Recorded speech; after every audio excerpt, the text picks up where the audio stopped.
My sister's kid claimed I never gave back to the family at a reunion, so I exposed the $5,200 monthly mortgage I'd been paying.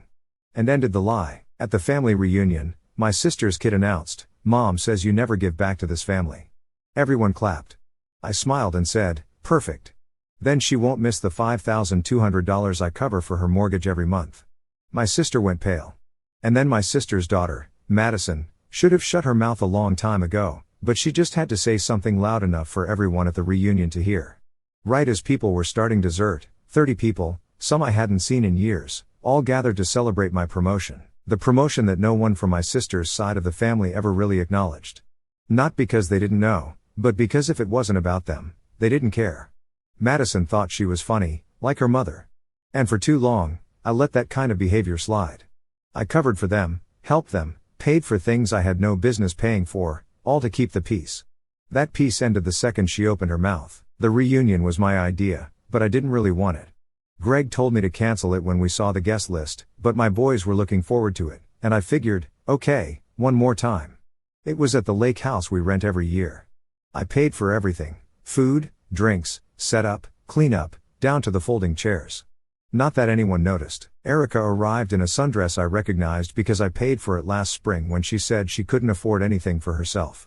She didn't greet me, just waved and walked inside with Madison, who was already glued to her phone. They didn't speak to my boys, barely nodded at Greg. I was still trying to hold it together, trying to tell myself not to let it get to me.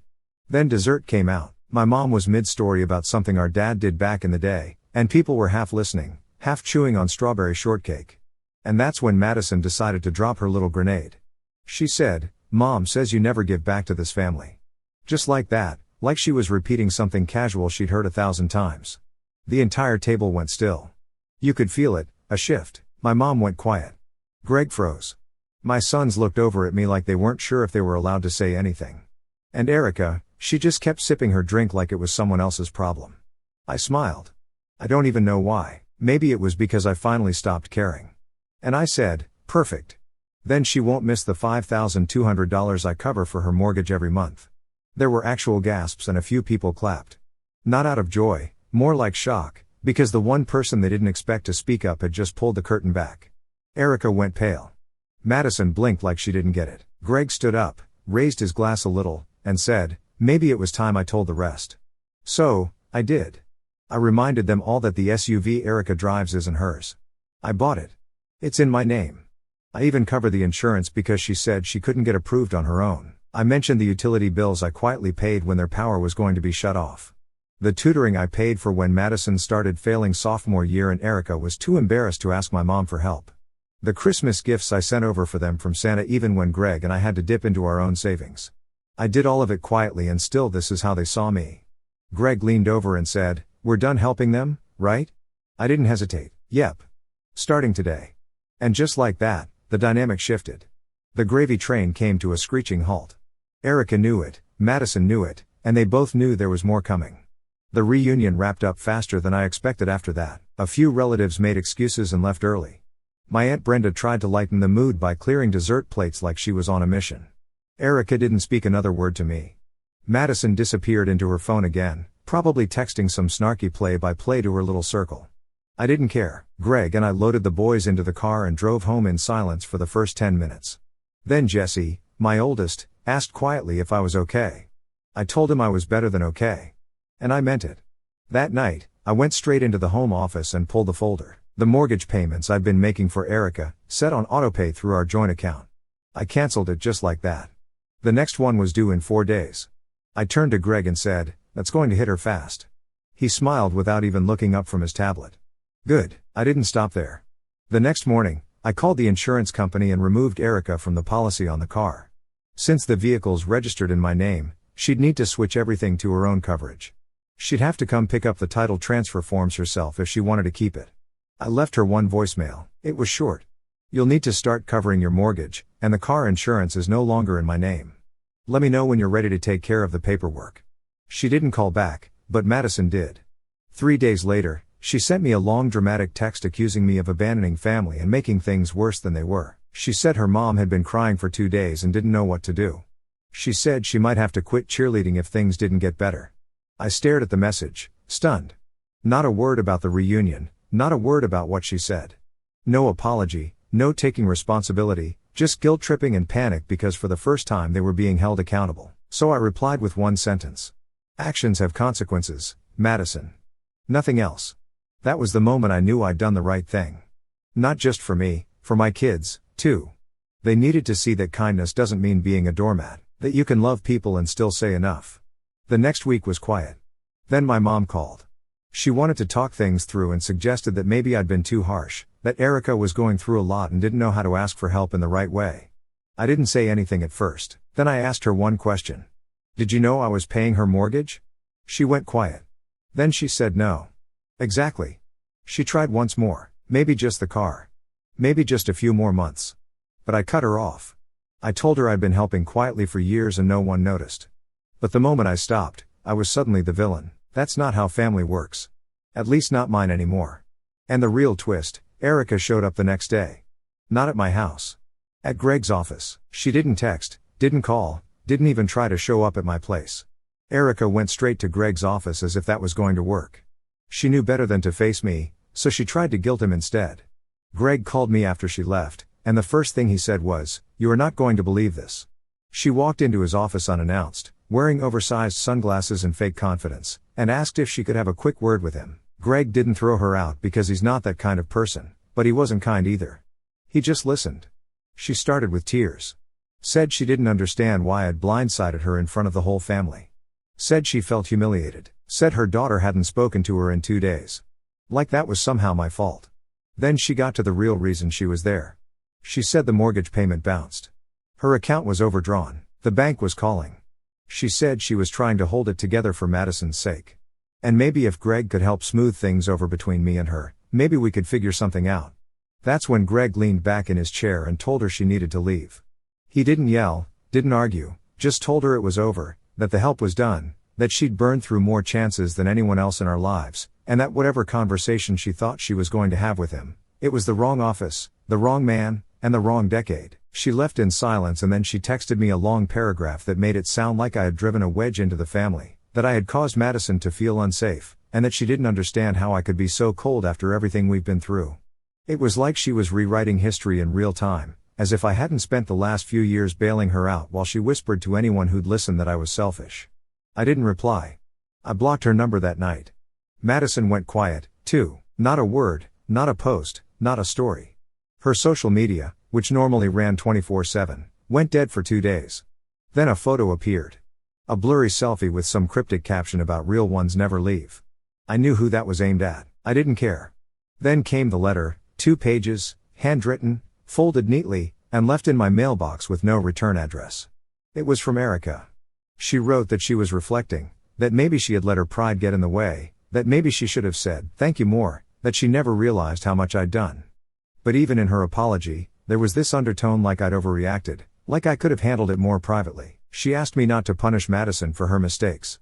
She asked if I'd reconsider letting them keep the car. Said they needed it to survive. I sat there reading that letter and felt something I hadn't felt in years. Relief, because finally, the weight was shifting. Not just from my shoulders, but from my entire life. The lies, the manipulation, the guilt. It was cracking. But I wasn't done yet. I gave them a week, 7 full days to come to their senses, apologize, or at least try to act like adults. Erica sent a handwritten letter, 2 pages of carefully worded guilt, but never showed up in person. Madison didn't say a word to me directly, but she had plenty to say on social media, vague captions. Family can be the coldest. Some people only help so they can brag about it later. That sort of thing. No apology, no accountability, just more noise. I waited quietly, but I was done hoping they'd come around. So, I grabbed the spare key. The SUV parked in Erica's driveway still legally belonged to me. I'd kept it in my name because her credit was shot, and I didn't want her defaulting and ruining the lease. Back then, I didn't think twice. She needed help. I had the means. That's how it always started. But this time, I was done playing sponsor. I drove to their house around noon on a Thursday. No warning. I parked my car directly in front of their house, took pictures of everything. The mileage, the condition, the license plate. I locked the doors and slipped the key into an envelope. Inside, I left a sticky note with one line. "It's yours when you pay for it." As I turned to walk back to my own car, Madison came outside. She stopped at the porch, barefoot, hoodie sleeves pulled over her hands, and just stared at me. I braced myself for attitude, for another smart remark, but instead she asked, "Do you hate me?" Caught me off guard. She didn't sound angry, just small. Not the smug teenager who mocked me in front of everyone. Not the girl who thought she and her mom could take forever without consequences. I told her no, I didn't hate her. I hated how they treated me. I said it calmly, flatly, then turned to leave. Before I could take 2 steps, the front door slammed open. Erica came storming out barefoot too, phone in hand, still mid-conversation with someone. I heard her say something about overdraft fees and late notices. And then she locked eyes with me. "Don't you dare walk away from this, Stacy. You ruined everything." I didn't stop. I got in my car, rolled the windows up, and drove away without a word, and I didn't feel guilty. Not one bit. That night around midnight, I got a string of messages from Madison. Long ones. First, she apologized. Then, she blamed me. Then, she apologized again. She said her mom was a mess, that the power company had called, that they might have to sell the TV. She said she didn't understand why I was being so cruel. Cruel, that word stuck with me. Like years of unreturned favors and financial handouts meant nothing. Like I just flipped one switch and ruined their whole world. But the truth was I didn't ruin anything. I just stopped fixing what they kept breaking. The next morning, 7:40 a.m., Greg shook me awake with his phone in his hand. A voicemail. He pressed play. It was Madison. She'd shown up at his office not to yell, not to beg, to ask for a job, and not just any job. She said she was willing to do anything. She said she needed money fast. Greg didn't say anything when the voicemail ended. Just handed me his phone and walked to the kitchen like he needed coffee before reacting. I listened to it twice. Madison's voice was low, shaky, not the confident, sarcastic girl I was used to. She said she was sorry for showing up without an appointment, but she needed work. Said she didn't care what kind. Filing, cleaning, answering phones, anything. Her mom was not doing great. Bills were piling up. Things were getting weird at home. I didn't feel bad. Not yet. What caught my attention was what came next. She said there was something she wanted to tell me, something she hadn't said in front of anyone. Something about her mom. Greg texted her back later that morning. Told her to meet us at a diner near his office. Neutral ground. I didn't want her in our house. Not yet. And certainly not if she was bringing drama with her. She showed up 10 minutes early, hair brushed, hoodie replaced with a blazer she probably borrowed from someone. No makeup, just pale and tired. She looked like she hadn't slept in days. I expected another performance. More guilt tripping, but she surprised me. She slid into the booth and said, "I didn't know about the mortgage. Not until last week." I didn't respond. Greg sat next to me, arms crossed, just listening. Madison said Erica had been lying to her for years. Told her everything was fine, that she had everything handled, that I offered to help because I owed the family after moving so far above everyone else. She thought I wanted to pay. She didn't know about the bills, the car payments, the tutoring costs. She didn't even know I'd paid for her cheerleading trip to Florida last year. She thought her mom had found a way. And then after the reunion, she found the bank notices in the drawer. Red letters, final warnings, a foreclosure letter. She looked at me and said, "I know it's not your fault." I just didn't know who to be mad at until now. That's when I realized Madison had been used just like me. Maybe not in the same way, but close enough. Erica had lied to her, too, kept her in the dark. Made me out to be the villain while she quietly sank the ship with both of them on it. Madison reached into her bag and pulled out a torn envelope. Inside was a folded check, one I'd written over a year ago. $850 made out to cash. Memo line, groceries. I never even remembered writing it. She said she found it in her mom's drawer with at least a dozen others uncashed, just sitting there. I stared at it. She said, "I think she kept them in case she ever needed proof to guilt you with." That was the moment it all clicked. Erica never intended to fix anything. She just wanted to keep a record of every favor, every dollar, not to be grateful, but to use. I pushed the check back toward Madison and told her I wasn't hiring family anymore, that if she wanted a job, she'd have to apply somewhere else on her own. She looked crushed, but nodded. No argument, just a quiet yeah. But as we stood up to leave, she said something I didn't expect. "I don't think she's done. My mom, I think she's planning something." I paused, asked her what she meant. Madison looked at the floor and said, "I heard her talking to Grandma. She's trying to turn the family against you. Said you've changed. Said Greg controls you. Said she might tell everyone you were stealing money from them all these years. That you're not as generous as you pretend to be. And that's when I knew Erica was spiraling. And the worst part, my mother was helping her. She was trying to poison the well. That's what Madison said as we stood in the parking lot after the diner. Erica had been calling relatives all week, spinning stories, telling them Greg controlled the money, that I was using my promotion to act superior, that I'd made up the payments to embarrass her publicly. And the worst part, my mother was listening. I didn't want to believe it until the phone rang that night. It was Mom. She started with small talk, asked about the boys, asked about work. I knew what was coming, so I waited. Then she said it. Maybe you should have handled it privately, Stacy. Maybe you didn't need to humiliate your sister like that. That was it. That was the moment I knew it was done. I asked her if she remembered who paid her rent last winter when her heating went out. She got quiet. I told her Erica wouldn't have survived the last 3 years without me. And the only reason she was angry now was because the free ride ended. She tried to interrupt. I didn't let her. I said, "You want to pick sides? That's fine. Just don't come to me when she drains your savings, too." And I hung up. The next day, I went to the DMV and started the process to repossess the SUV. Legally, I had every right. It was mine. I'd given her enough time, enough warnings, enough kindness. I wasn't asking any more. The repo guy called me 3 days later. He said the car was already gone, not stolen. Erica had forged the sale using fake documents. She flipped the car to some guy across town for cash under the table. My car sold. I called the police, filed the report, gave them everything. Photos, title, texts. The guy who bought it returned the vehicle without a fight once he realized what happened. But now Erica was in legal trouble and she knew exactly who put her there. Madison was the one who told me. She came to my office in tears a week later, shaking. Said her mom was losing it, screaming at everyone, blaming me for everything. Said the lights got shut off that morning. That there was no food in the fridge. That she found a list in her mom's notebook titled Ways to Make Stacy Regret It. The list included calling HR at my job, reporting Greg for financial abuse, and spreading rumors about us both. That's when Greg stepped in. He showed up at Erica's house the next morning alone. He didn't yell, didn't argue. He handed her a typed letter. He said the following: any further harassment, slander, or communication would result in a restraining order. Any continued attempts to involve our children, extended family, or place of work would lead to full legal action. She was officially banned from our property, our phones, and our lives. She slammed the door in his face.